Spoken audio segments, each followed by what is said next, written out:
আসসালামু আলাইকুম। আপনি কি জানেন এক সময় ছিল যখন পৃথিবী অন্ধকারে ডুবে যাচ্ছিল। মানুষ জাহিলিয়াতের যুগে পাপাচারে নিমজ্জিত ছিল। কন্যা শিশুরা হত্যার শিকার হতো। সামাজিক ব্যবস্থা ছিল ভেঙে পড়া। অন্ধকারের এই যুগে যখন মানবতা তার পথ হারিয়ে ফেলেছিল, তখন এই পৃথিবীতে আগমন ঘটেছিল এক মহান ব্যক্তি। তিনি ছিলেন আল্লাহর প্রেরিত রাসূল, যিনি পৃথিবীকে নতুন করে আলো দেখিয়েছিলেন। তিনি কে ছিলেন? তার জীবন কিভাবে আমাদের পথ প্রদর্শক হয়ে উঠেছে? তাহলে চলুন অজানা ইতিহাসের এই পর্বে আমরা জানব সেই মহান ব্যক্তিত্বের জীবন এবং তার অমূল্য শিক্ষা সম্পর্কে, যা আজও আমাদের হৃদয়ে প্রতিদ্বন্দ্বিত হয়।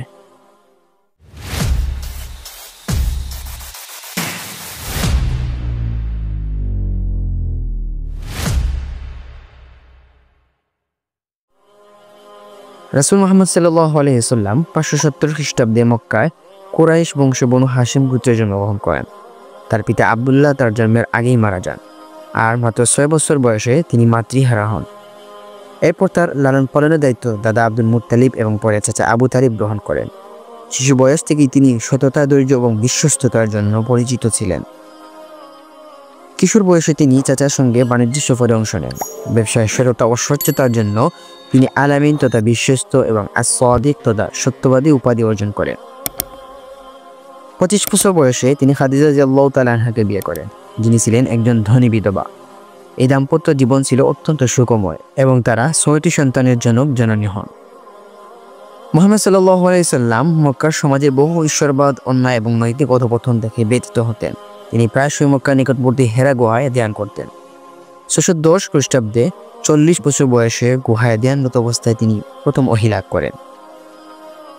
জিবরাইল আলাইহিস সালাম তার কাছে এসে বললেন, পড়ুন, এবং আল কোরআনের প্রথম 5টি আয়াত এখান থেকেই নাজিল হয়। প্রথম দিকে নবী করিম সাল্লাল্লাহু আলাইহি ওয়াসাল্লাম গোপনে ইসলামের দাওয়াত দিতে শুরু করেন।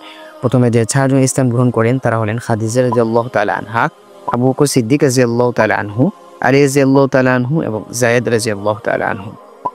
ইসলাম দ্রুতই মক্কার বিভিন্ন শ্রেণীর মানুষের মধ্যে ছড়িয়ে পড়তে থাকে, তবে এটি মক্কার কুরাইশ নেতাদের জন্য হুমকি হয়ে দাঁড়ায়, কারণ ইসলাম তাদের ধর্মীয়, সামাজিক এবং অর্থনৈতিক কাঠামোকে চ্যালেঞ্জ করছিল।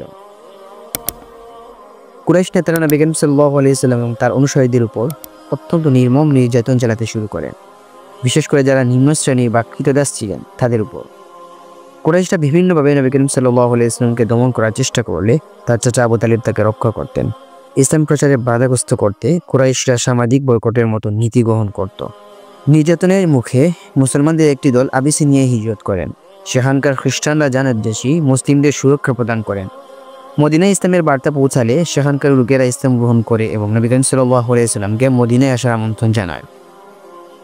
622 খ্রিস্টাব্দে নবী করিম সাল্লাল্লাহু আলাইহি ওয়াসাল্লাম মদিনায় হিজরত করেন। এখানে তিনি প্রথমে ইসলামী রাষ্ট্র প্রতিষ্ঠা করেন, যেখানে সামাজিক ন্যায় বিচার, ধর্মীয় স্বাধীনতা এবং সাম্যের ভিত্তিতে শাসন চালানো হয়। মদিনা সনদ নামে একটি সংবিধান রচনা করা হয়, যা বিভিন্ন ধর্ম ও গোত্রের মানুষের মধ্যে শান্তি প্রতিষ্ঠার মূল ভিত্তি হিসেবে কাজ করত। মদিনায় হিজরতের পর মক্কার কুরাইশরা বারবার মুসলমানদের উপর আক্রমণ করে। বদর, উহুদ এবং খন্দক যুদ্ধে মুসলমানরা তাদের আত্মরক্ষা করেন। এসব যুদ্ধে নবী করিম সাল্লাল্লাহু আলাইহি ওয়াসাল্লাম কৌশলী নেতৃত্ব প্রদান করেন এবং ইসলামের বার্তা আরও সুদূর প্রসারী হয়। 630 খ্রিস্টাব্দে নবী করিম সাল্লাল্লাহু আলাইহি ওয়াসাল্লাম 10,000 সাহাবী নিয়ে মক্কা বিজয় করেন। এই বিজয়ে কোনো রক্তপাত হয়নি, বরং নবী করিম সাল্লাল্লাহু আলাইহি ওয়াসাল্লাম মক্কার সব অধিবাসীকে ক্ষমা করে দেন। তিনি কাবা ঘর থেকে মূর্তি অপসারণ করেন এবং এটি এক আল্লাহর ইবাদতের জন্য উৎসর্গ করেন। 632 খ্রিস্টাব্দে তিনি বিদায় হজ পালন করেন, যেখানে তিনি মানবতার জন্য একটি সর্বজনীয় বার্তা প্রদান করেন। এর কিছুদিন পর 63 বছর বয়সে মদিনায় তিনি ইন্তেকাল করেন। তার সমগ্র জীবন ছিল মানবতার জন্য দৃষ্টান্তমূলক এবং আজও তা মুসলিম উম্মাহর জন্য পথ প্রদর্শক।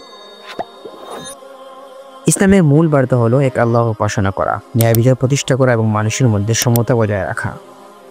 হযরত মুহাম্মদ সাল্লাল্লাহু আলাইহি ওয়াসাল্লাম ছিলেন এই বার্তার জীবন্ত উদাহরণ, যিনি তার জীবনের প্রতিটি ক্ষেত্রে এই মূলনীতিগুলো প্রতিষ্ঠা করেছেন। ভিডিও থেকে যদি নতুন কিছু জানতে পারেন তাহলে লাইক করুন এবং আপনার বন্ধুদের সাথে শেয়ার করুন।